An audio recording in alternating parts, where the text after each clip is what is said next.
Mooseltoe, written by the author Margie Palatini, illustrated by the artist Henry Cole.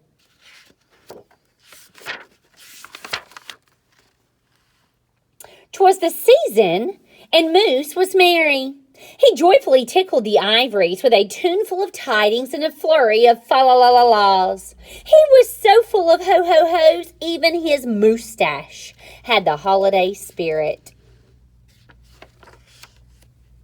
But Moose was more than just a bit merry and bright. He was busy, busy, busy. There was a lot to be done on his list of to-dos. But with orderly organization, a bit of regimentation, and lots of imagination, and just plain old Moose know-how, getting ready for the big day should have been simple. Yes, easy. In all probability, just perfectly perfect. He wasted not one merry minute. Moose got moving and put some hustle into the holiday bustle. He went to work. He wrote cards and letters till his hooves hurt. Check. He shopped till he dropped. Check. He hauled some boxes and bags and presents galore. Moose had gifts for everyone stacked from ceiling to floor. Check, check, check.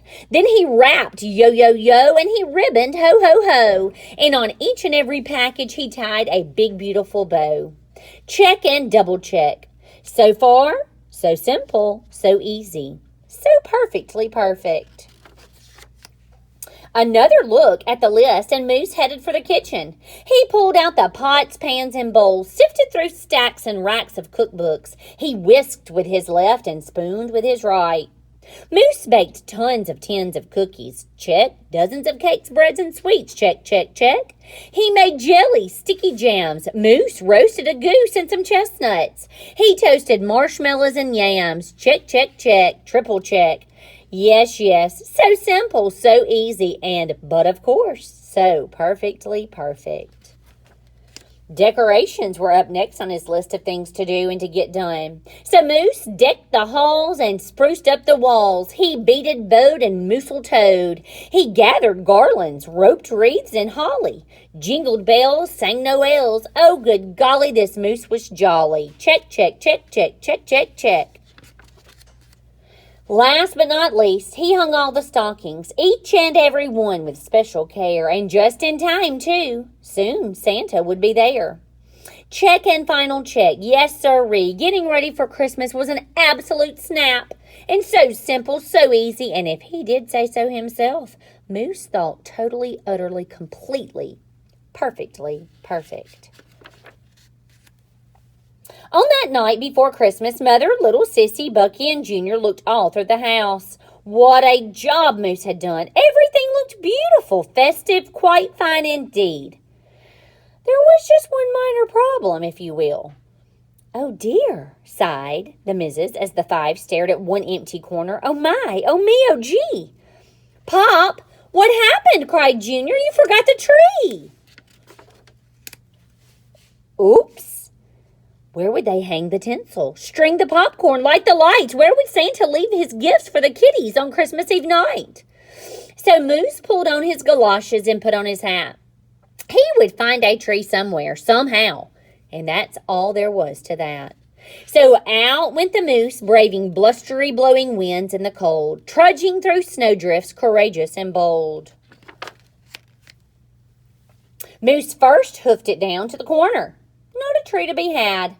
Then he slid around the block. Uh-oh, things were looking bad. He went down every boulevard, street, and little road. He looked down lanes and alleys. Every tree had been sold. There wasn't a branch, not a twig, not even one lousy, bowless bough hanging around. Nope, nada, nothing to be found. No tree? Sighed a sad Moose as he came home empty-handed that snowy eve. The kids tried to make the best of it. They said, oh, so what? Who needs a tree? But Moose could plainly see they were short on the glee. He knew he had to do something, and that's just what he did. In the empty corner he stood, and he spread his arms out very wide. Then he smiled at his children, and he winked at his bride. Kids, he declared, fetch your forgetful pop some of that tried and true family glop. So back came the kids, carrying a big pot of glue, and without a word to one another, they knew just what to do. They each took a part, grabbing strands, taking hold, then carefully, oh so carefully, they glopped and they plopped.